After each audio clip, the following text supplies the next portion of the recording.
This is Kai, week 1, day 1, out on our first walk. I have her on a slip lead, and it's a long one. And I really just want to see where she's at with as little interference from me. So that's why she's on the long lead. That's why it's just a slip. I don't have her on the star mark. Now I'm stopping when she's stopping.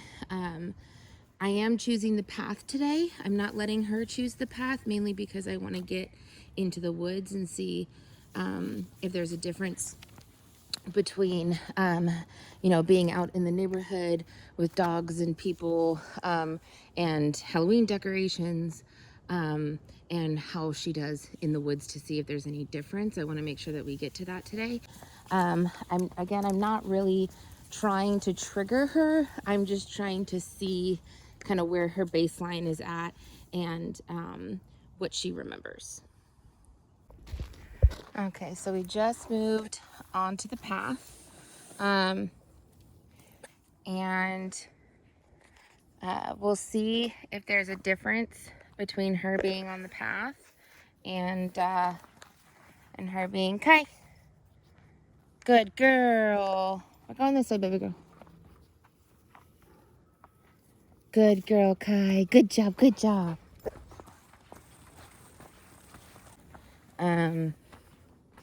So far, the biggest thing I'm noticing is that she has slowed down quite a bit. She's still very far ahead of me, not quite at the end of the lead yet, but this is definitely more of like a walking pace, I feel like, than what she had out there. That was a little bit more of like a trot, and it could be, right, it's rocky and things like that, so she's being more careful, but there's also not as much of a wide open space. Oh, okay.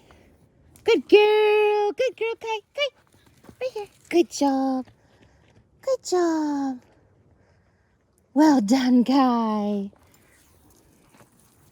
Right, so using that excited, kind of happy recall word, a little bit of pickup pace there. She just hit the end of the line, so I'm going to stop and wait.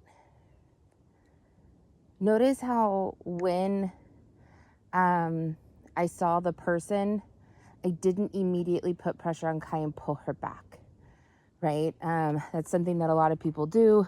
They see a person or a dog and they immediately apply pressure on that lead to get their dog to come back to them.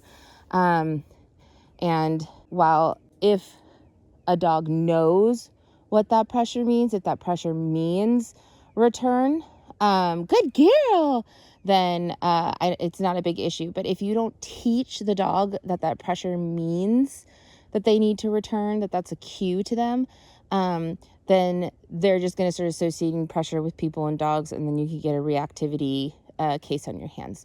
So instead, it's very much happy, happy, happy. I might take a few steps back, which will put pressure on the lead for a short period of time, but I'm not pulling the dog. So as soon as the dog is into the pressure, it's released. So if you feel like you really do need to pull your dog away, make sure you are also walking away and creating space from the distraction, so that you're not actually physically pulling your dog and not letting go as soon as they give into that pressure. That's the biggest problem that I see a lot of people do when they apply pressure on their lead. Right now, she's really, really, really excited about something. I don't know if there's something in the woods. There very well could be deer, a fox or a rabbit, squirrel, something like that. But she's definitely emotionally triggered right now. So I'm just going to let her process and realize whatever it is that she's distracted by, we're not interacting with it. The distance that it is at means that it's neutral, right? There's no reason to pay attention to it because she's not going to go over to the thing, and the thing isn't going to come over to her.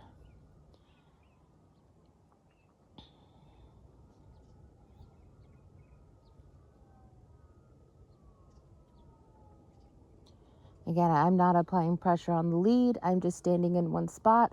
And if she applies pressure, then she'll feel it. But as soon as she gives into that pressure will go away because I'm not applying the pressure. I'm just not moving. You kind of see her body is leaning a bit more forward. Good girl. Good girl.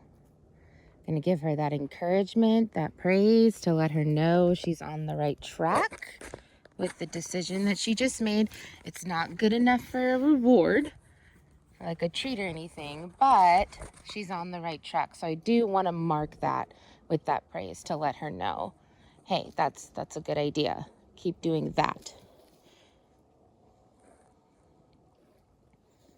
Good girl. Good girl. Hi, Mia. Hello. Yes. All right. We can move now.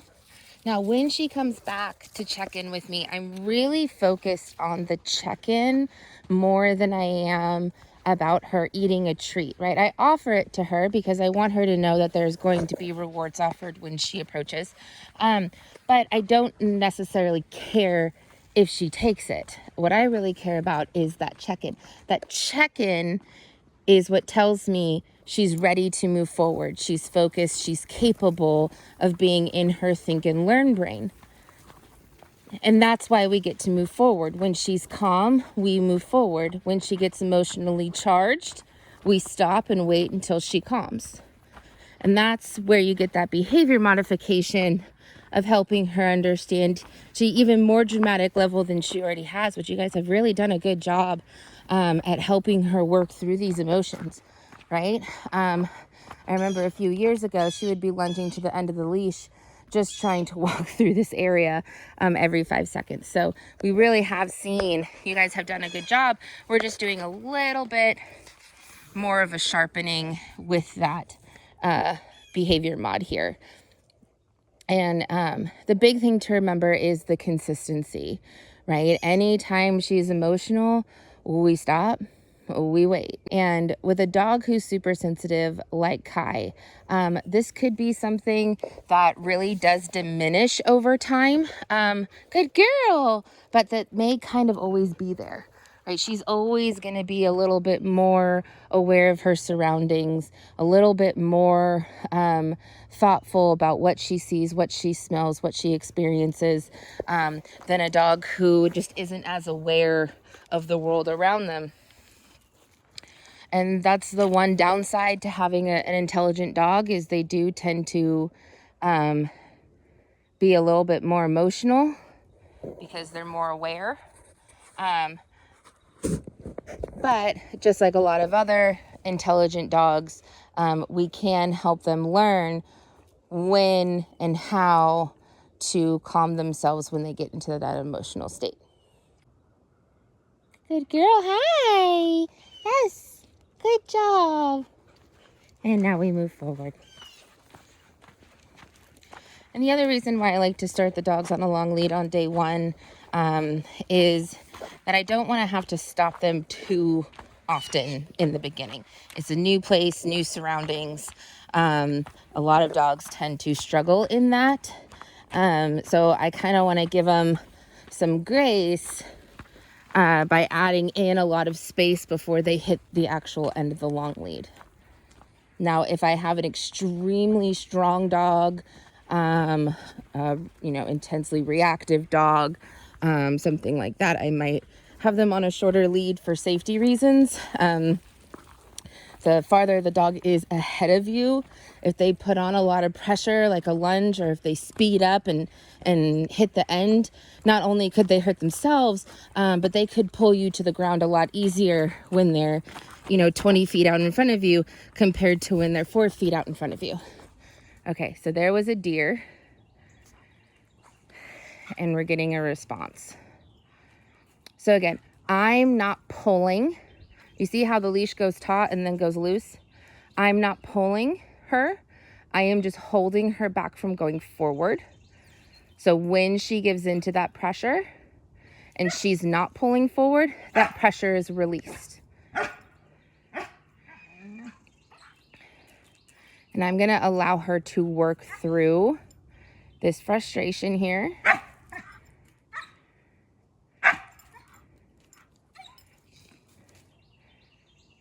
And the deer are slowly moving away.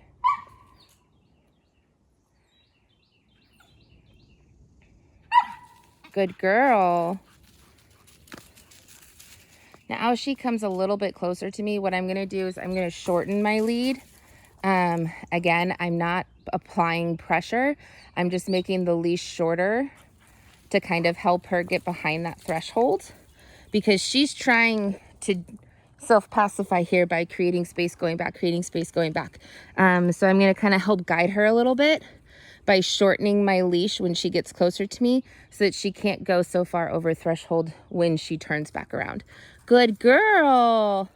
Because really what she needs to do is completely disengage and come back into loose leash walking position. So that understanding of pressure equals attention is gone. She does understand that pulling on the leash doesn't necessarily work. She kind of remembers retreating. Good girl.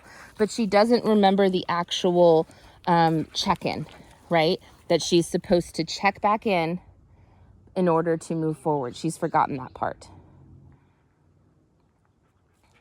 Good girl. You see how the leash is loose, right? Still not, I'm actually stepping on it with my foot. Just to, again, give you an understanding and an idea that I'm not pulling on her. I'm just not allowing the leash pressure to give in, right? When she applies pressure, she feels it, but as soon as she releases the pressure is released. Good girl. And marking with that praise, that encouragement marker. You're on the right track. Good girl. Good girl.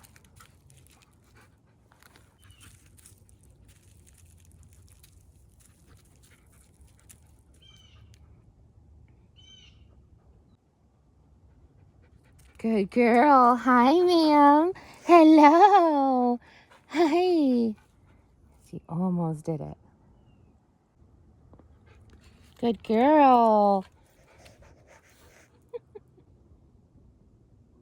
Good girl, yes. All right, so there was that check-in. We're going to go forward.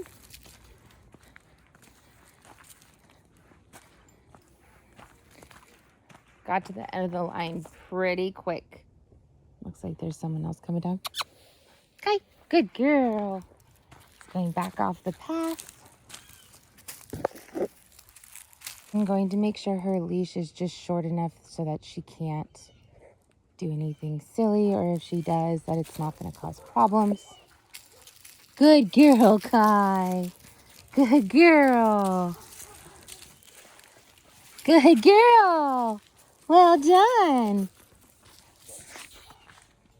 So she still hasn't come into loose leash walking position. So even though she is giving me attention, I'm still not getting that full disengagement from distractions around us. Okay. Maybe a dog coming up. Definitely at least a person. Yep, there is a dog, but it's a bigger, calmer dog. We think. We don't know. I know this dog looks pretty stiff, actually. Again, we're going to make sure that the lead is short enough that if she made the wrong decision here, she couldn't reach him. But we're not going to apply continuous pressure.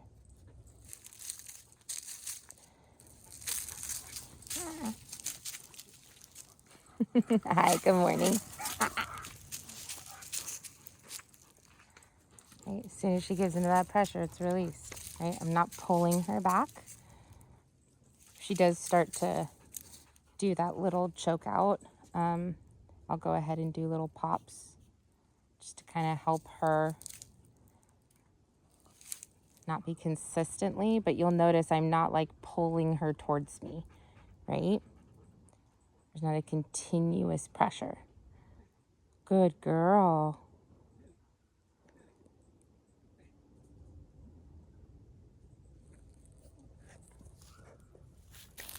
Good girl, good girl. Now she gave me a little bit of eye contact there, and that's when I know that I can leave the space.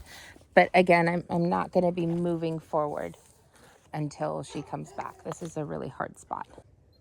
Good girl. Good girl. Ooh, so close. Hi. Yes. All right, I'll take that. I will accept that. That is acceptable. And move forward. Again, she's slowed down here a little bit. We're not getting to the end of the lead quite as fast. She's doing a much more even pace. Good girl. Oh, someone with the dog. Hey, guy. Come on. Up, up, up, up, up. Again, short lead. Good morning. Good, how are you?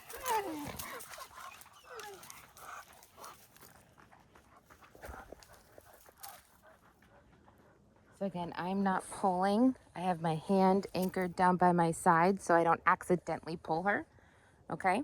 I have my leash short enough that she couldn't get onto the trail.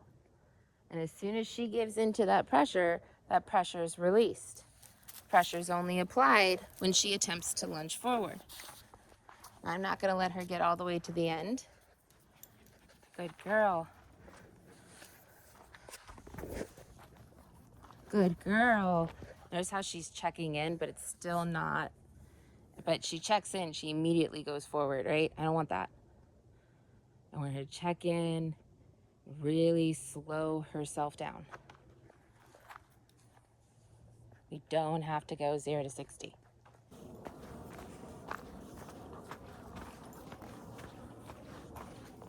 No, I am allowing her to set the pace in the sense that if she stops, I stop. And I do that so that the dog starts to learn if I just kind of keep with the pack, if I just kind of slow down, the pack will stay with me and I can explore and process safely, right? We have kind of settled a little bit. We're getting some more sniffs in. Not quite so focused on what is coming from one side of the path or the other. Much more focused on just sniffing and exploring and processing. Which really, when it comes to walks, as wonderful as the physical aspect of the walk is, really the biggest thing that we want to make sure happens on the walk is that we are giving the dogs the ability to emotionally and thoughtfully process, because that's what's going to wear their brain out. And a lot of dogs who have behavior issues in the home, like jumping on the couch, chewing on things, stuff like that, a lot of that comes from mental boredom more than physical, okay? Physical boredom, your dog might do some zoomies, right? Things like that. Mental boredom, though, is let's be silly, let's play a game, let's do all these behaviors that in the end are actually not going to be something the owner wants. Good morning. Good girl. Thank you. Good girl. Good girl. So since pressure was applied, I'm going to wait for her to come back and focus in on me, and then we'll move forward. But again, the consistency is really important. So even though I'm kind of the one who applied it by making sure the leash was short, at the same time, we have to stay consistent. She doesn't know the difference between me applying it and her applying it at this point. So she needs to just come back and give in. Again, got that little eyeball check-in. That's not, I want a full-on focus on me. Hi. Hello. Almost there, almost there. So close. Hi, yes. Good job. Right? And you'll notice I'm giving her that correct marker, that YES, as soon as she does the thing that's actually getting us to move forward. I'm marking that to help her learn that is the behavior that is getting her what she wants, right? What she really wants to do is move forward. She wants to continue to explore. So even though she's not getting the treat, she's not eating it, in her mind, she is still getting rewarded because she's getting the thing that she wants, which is to continue on our walk.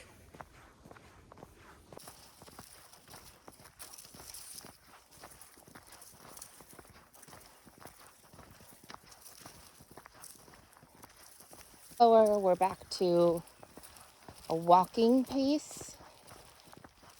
We're not trotting or jogging at this point. I'll stop when she stops to check things out.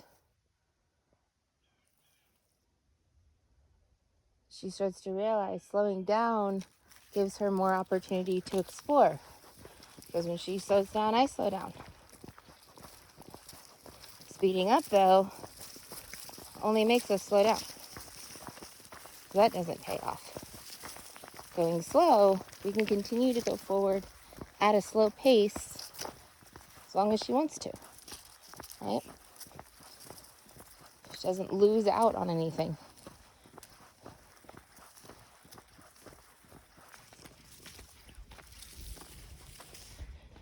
We're not going that way, sweetheart.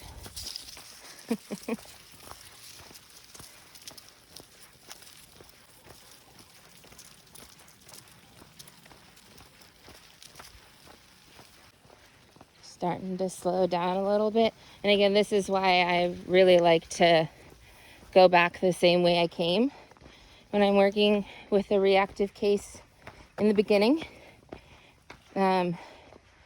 Really sets them up for success because, again, they've already processed some of these things, right? There may be something new dog smell, new person smell, deer, squirrel, whatever. But it's not all new, right? There is some things that have been processed through this.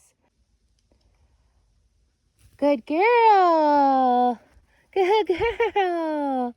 Good job, ma'am. She's so close. So I'm giving her some incorrect marker there to let her know she's making the wrong decision. Hey, you're not going to get what you want by doing the behavior you're doing while I give you that marker, right? That's what that is. It's just a communication tool. Just like the other markers. I'm looking behind me. I'm not seeing anything. Doesn't mean that there isn't something there. Good girl. Hi, ma'am. So you see how she just like bypassed, right?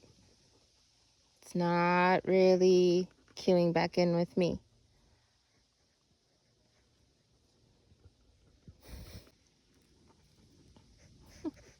Hi. Hello. All right. See that hesitation there? Now we get to move forward. Beautiful.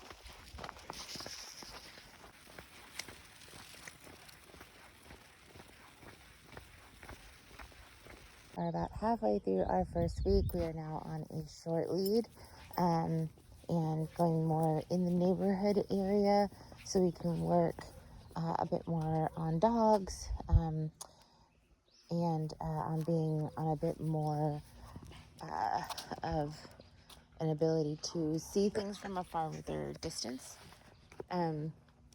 Because her threshold is actually fairly large with other dogs, and with deer as well. We'll get a higher threshold with the deer. So with the rules, we're still sticking to the same rules as we were with the long lead, right? If she slows down and goes our pace, then, and for some reason she stops, I'm going to stop, right? Again, helping her understand that walks should be at a slow pace where we are processing everything. And the only time that my feet stop is when I feel pressure on that lead, and I don't move forward again until she comes back and joins up with me.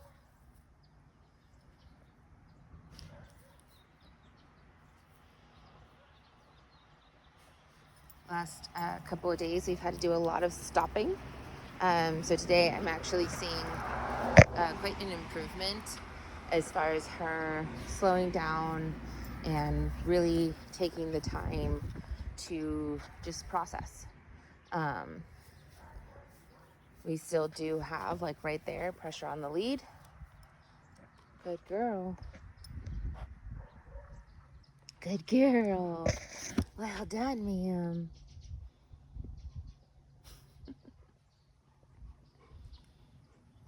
Lots of dogs barking in houses. Good girl. Yes. Which really does get her excited and kind of amped up.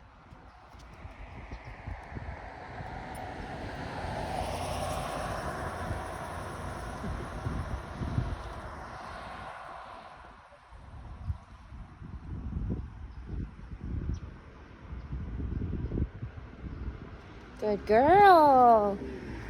Yes.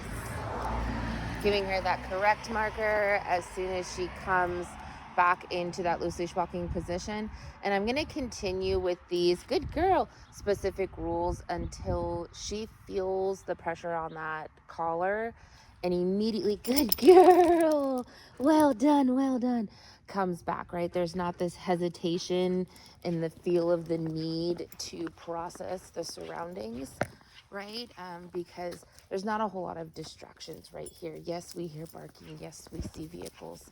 And I'm sure there's lots of smells, but there's no really big stimulus here as far as like another dog, right? Or a deer. That's really setting her off. It's just kind of the general good girl intensity of the space more than anything. So I'm not going to expect more from her until she shows that she can give me more, right? If she can't do this perfectly, how can I expect her to do beyond that, right? So once she does start feeling that pressure and immediately comes back into loose leash walking position and joins up with me, that's when we'll move on to the next step. But right now, again, since there's still some processing going on, we're not going to go forward.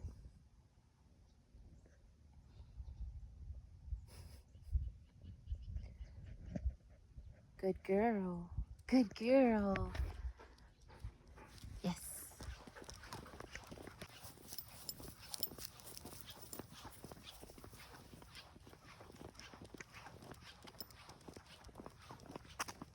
A little too much pressure there. Good girl. Yes. Now, that turn around me was really beautiful to the point I actually gave her the correct marker. But then she left the position too soon. So just like if I give her the correct marker when she goes into a sit and then she pops up when I go to give her the treat, the same rule applies here, right? She has to come and actually stay with me for a second. She has to wait, right? She can't just make a circle around me and oh, hunky-dory, good girl, good girl. There, see that hesitation? That is what gets us to move forward.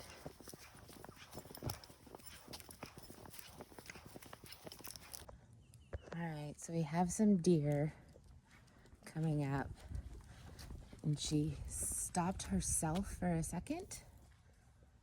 And then she started moving forward again. And because I felt that pressure on the lead, that's when we stop. We don't move until she comes back. See how forward her body is here?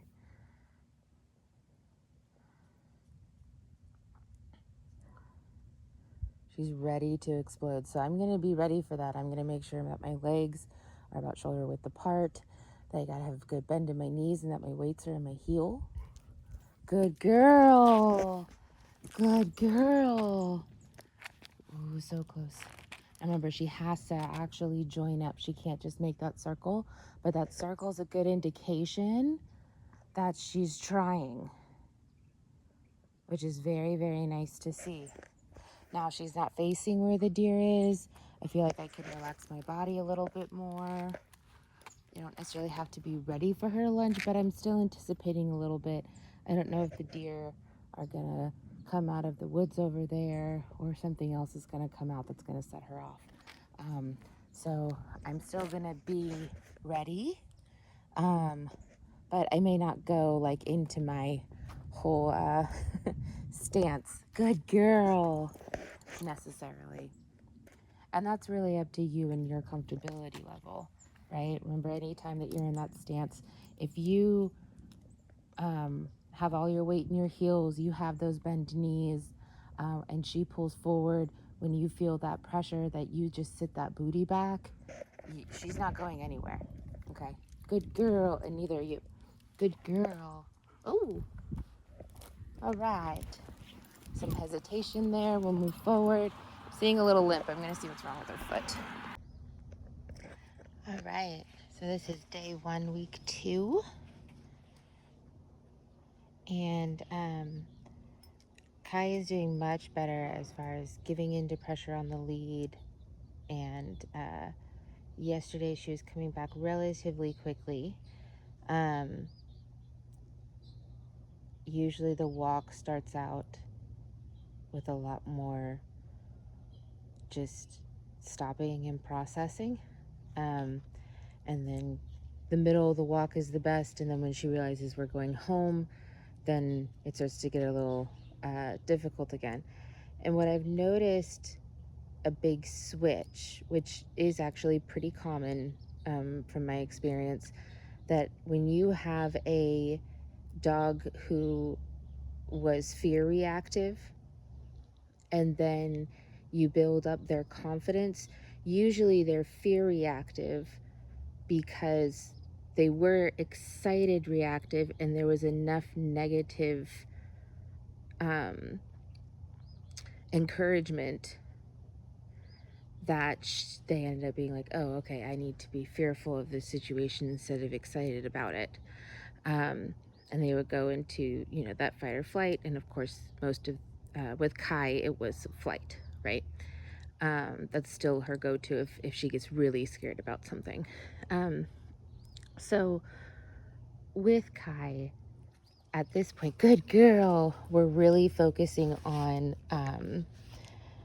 instead of building up her confidence, it's more about building up that impulse control, okay? And so when she gets overly emotional and surpasses me, right? Last week we worked on, we stop when we feel pressure on the lead. This week we stop when she passes my toes, okay? And then we wait and she comes back. Now, because Kai is not very treat motivated, good girl, it's really important to use the natural reward for this, which is being able to actually move forward, being able to continue to explore, get closer to the things she wants to get closer to, right? Kai likes to stay in motion if she can stay in motion. So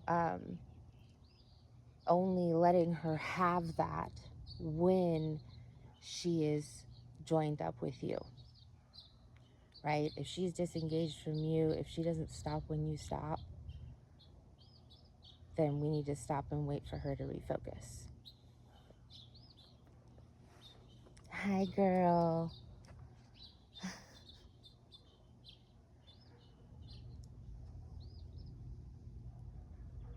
I don't know if you can hear it, but there's some dogs barking down the street.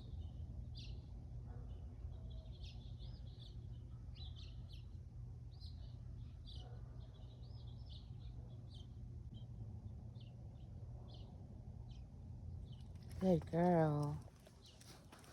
Good girl. There we go. So again, as soon as she joins up, that's when we move forward. And as soon as she gets past my feet, that's when we stop. Good girl.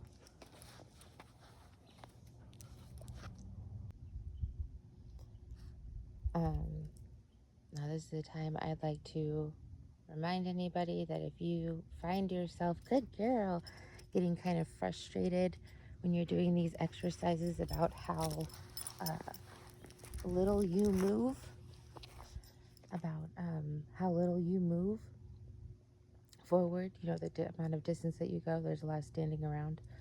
Good girl. Good girl. For you to put on your favorite music, put on a podcast, put on an ebook, something. Good girl. Good girl. To where you can still see your dog, you can still process your dog, but you can still be entertained yourself so that you don't get frustrated with your dog. Okay? I like to encourage people, these walks should be, 30 minutes. So go 15 minutes, set an alarm. At that 15-minute mark, turn around, head home. Going the same way is going to set your dog up for success. So make sure that you do that.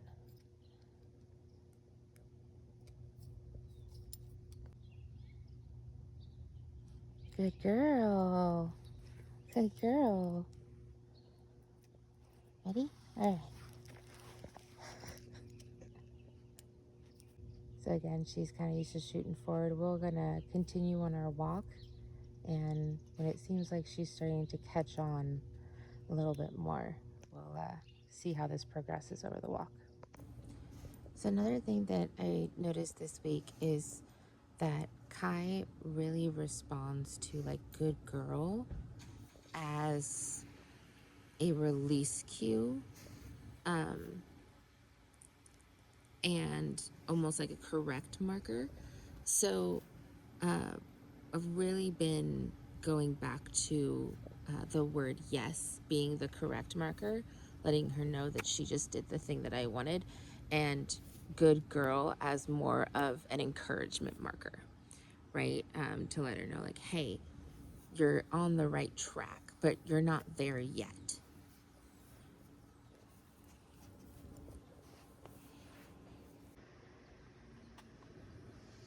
Hi. Hello, ma'am.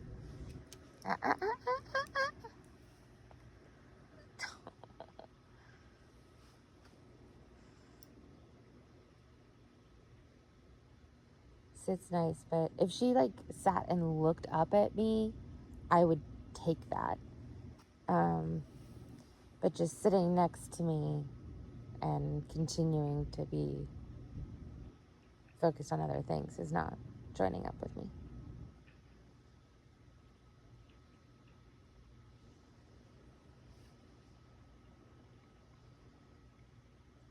Woodpecker.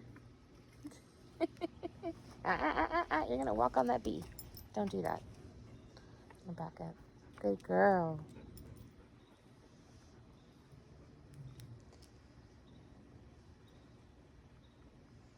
So I'm being really scrupulous with her today. Yesterday I might have still taken that kind of walking with me, but now that she needs to stay behind my toes, she can't just go forward, right? And this is where, those markers can really help guide her, because I can let her know when she's going the right direction, when she's going the wrong direction, when she's done the correct thing with those communication markers, so that she starts to understand, oh, I do this thing, I get reward. And most dogs, they see the treat, they come running back, right? It's a lot easier to just lure the dog, and then that motion becomes habit, right? We don't have that for her.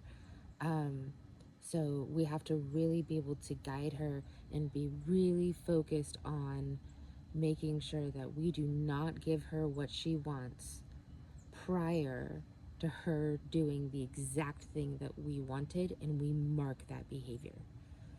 And I just realized there is a squirrel on the top of the fence over here.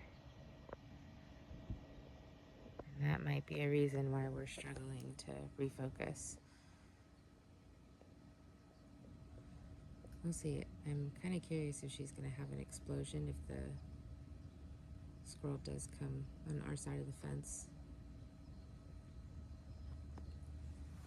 Or if she'll just watch it. Most likely she'll at the very least stand up. But I don't know if she'll lunge forward. Oh, he went off the other side.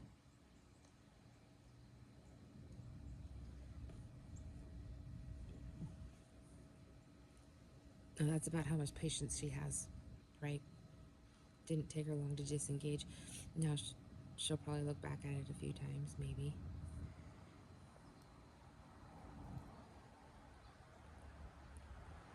But she's not cued into a lot of other things.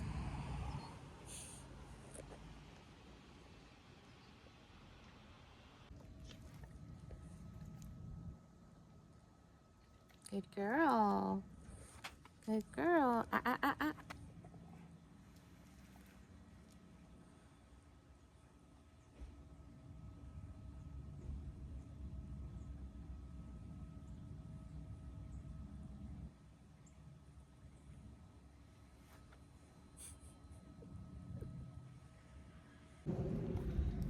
Good girl. All right, yes. See, there was a full join up right there. Right. And if we ever want her to be able to nicely loose leash walk in, relatively low distracting environments, I would call this a low distracting environment. Maybe there's a dog barking, maybe there's, a car here and there, and there may be a situation where you see a person, a kid, but in most situations, there's not a whole lot going on at one time. It's rare when you get stacked like that in the neighborhood. It may happen one time, if at all, right?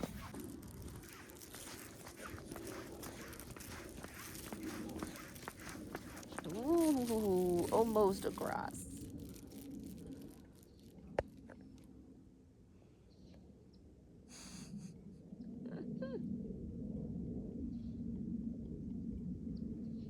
Good girl.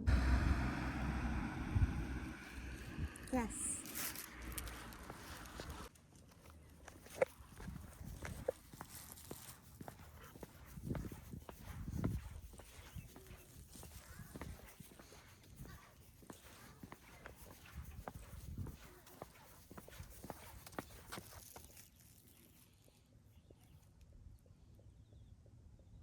Nice slow stop there.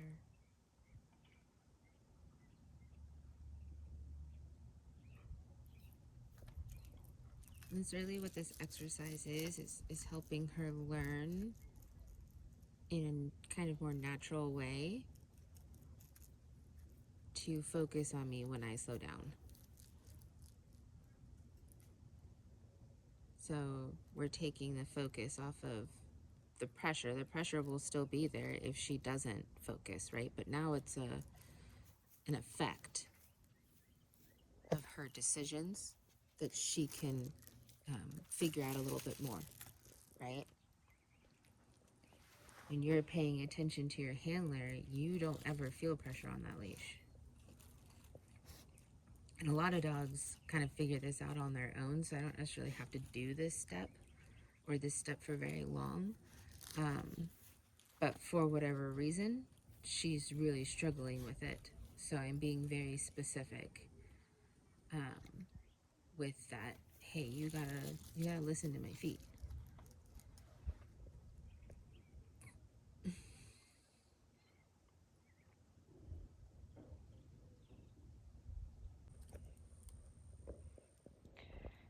Good girl.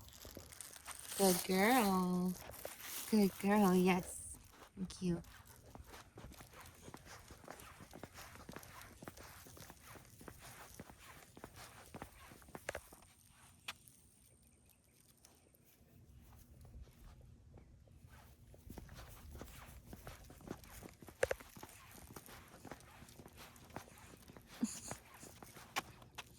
So she applied pressure, and even though she's not in front of me, we're going to stop so we can continue that understanding, right? Pressure means refocus on handler.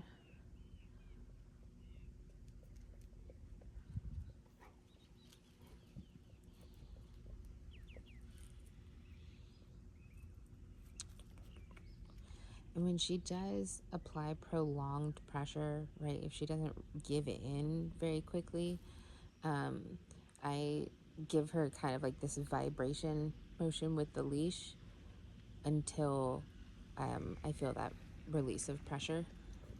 There should never be pressure in your leash. If there is pressure in your leash, you do not move forward. Unless it's like an emergency situation and you gotta get out of it, you should never move if you feel pressure on this leash.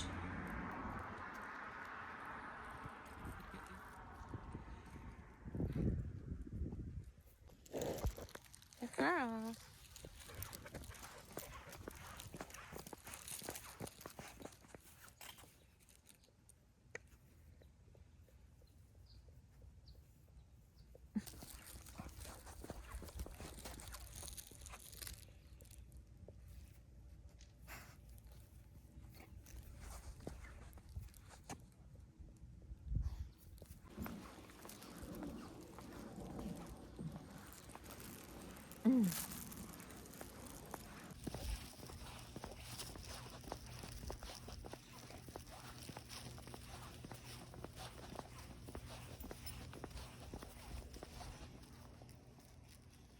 Coming down a little bit here, really focusing on smelling, which I like.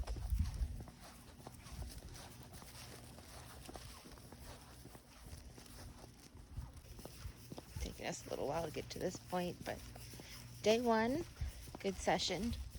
We'll continue working on this slower pace, focusing more on handler this week.